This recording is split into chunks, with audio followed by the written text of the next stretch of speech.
Lucy decided, because of the hot weather, Storm wasn't eating the same amount of meat as usual, and Lucy, you thought, you know what, I'm going to try Storm on vegetables. Yeah? Exactly. Well, actually, no, I'd say more, not necessarily just vegetables, but she's a carb fiend, essentially. She's always been of that inclination anyway. But during the summer months, she just went off her food, strangely. I'm certainly not one of those. Yeah. I'm not a vegetarian, I'm not a vegan. I'm actually quite far from it, although I've reduced my meat consumption for reasons. It's interesting, actually, because when I started reading about, you know, somebody's coming in and they've made that, you know, kind of introduced their dog to a vegetarian diet, I absolutely would have put money on it that you were vegetarian or vegan yourself. Really? Absolutely. Yeah, I literally, honestly, I'm really sorry, but I laughed out loud when I found out that you weren't. Yeah. Because it seems like it's such a strong emotive thing for a decision to be made to make your dog vegetarian, and then not be vegetarian yourself. And none of your it's family... easy to impose it on the dog. The dog can't argue back, you see. But that's it. But I wouldn't want to impose this on anybody, because actually, funnily enough, my mother-in-law and father-in-law are vegetarians, and we often have many debates. I've got a large family, they're all boys, 4, one of which is my husband. So we're doing burgers and sausages every night. So none of you are vegetarians? No, none of us. No. My husband's family are, but no, certainly far from it. So you thought, well, she seems to have gone off her food a little bit, not eating so much. So what did you give She her to looks start so with? healthy.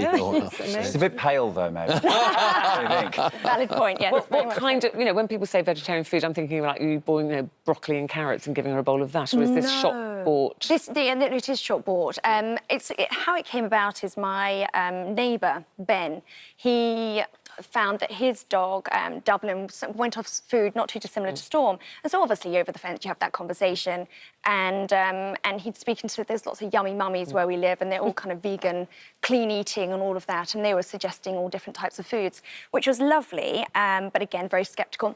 He started it and introduced it, and as did I.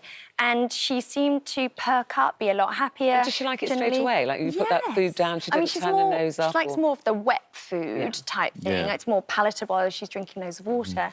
But no, really took to it. And in conjunction with, obviously, all the leftover vegetables, which there's numerous in our family, given, vegetables are... So you give her cooked vegetables that are left. But, Scott, the thing is, dogs aren't natural herbivores. Yes, very good point. Yeah. No, they're not. Look, I mean, first of all, I must say that I absolutely respect all vegetarians and vegans out there, because it really is a better way to live, and it's far better for our planet.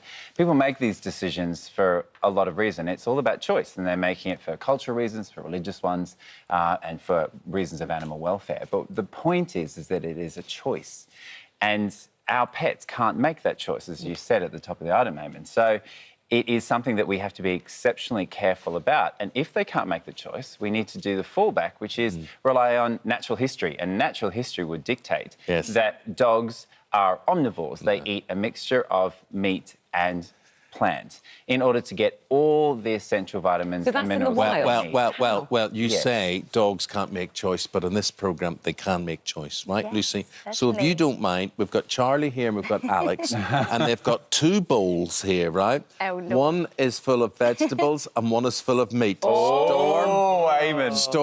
Storm, we hate to put the temptation in front of you, but it's over to you. Storm? Right? Let her go. Let her go. Oh, she's obviously going to go, obviously. Oh, you little...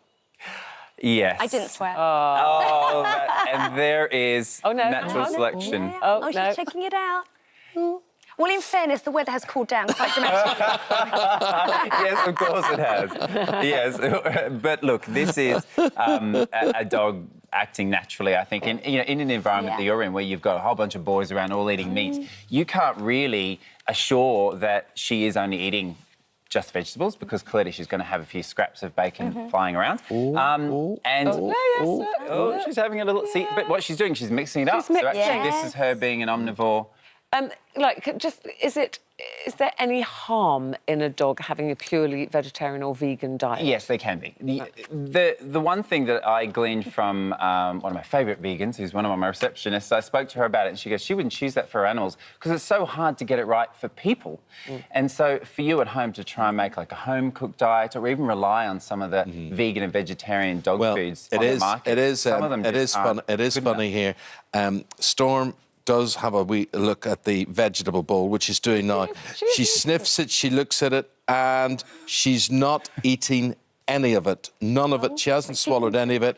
And she goes back. So she says she knows what she's supposed to do. She's paying lip service to it. But I'm afraid it's the meat. Around saying, It's Mum, the is meat. that okay? Would you ever put her back now on a meat Well, this is a diet? conversation that I've had, actually. It was never a long-term plan. It's literally just been the last couple of months, 2 to 3 months, based on what she's naturally been going towards anyway. And I just added that in conjunction with, and then slowly phased out the meat. But then again, if this is what she wants, then obviously I'm going to adapt it accordingly.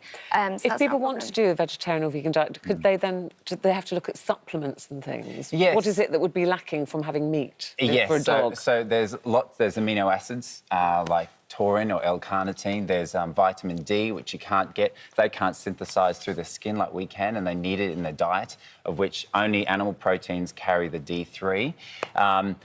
Calcium, phosphorus, iron, all those things that are present in animal protein, which maybe you'll struggle to get right in plants. And also there's a lot of foods that are being produced by vegetarian and vegan companies, which actually end up not being completely balanced diets. So what I would say is if you're considering it, work with your vet and speak to them first. Yes. A lot of people actually hide away from saying that they're doing this. And I'm not sure if you consulted your vet before you did this, but if you did, they probably would have said they wanted to have a look at what you're feeding the dog, make sure that it is nutritionally balanced in every possible way. We probably would do some more health checks to make sure that all those vitamins and minerals are at the correct levels, because if they're not, very quickly they can have some serious... So you're not totally against it at all? Just In like cats, you need... 100% against it. Yeah. You'd never want to even try it because they absolutely are obligate carnivores and they need things in meat that you can't provide any other way.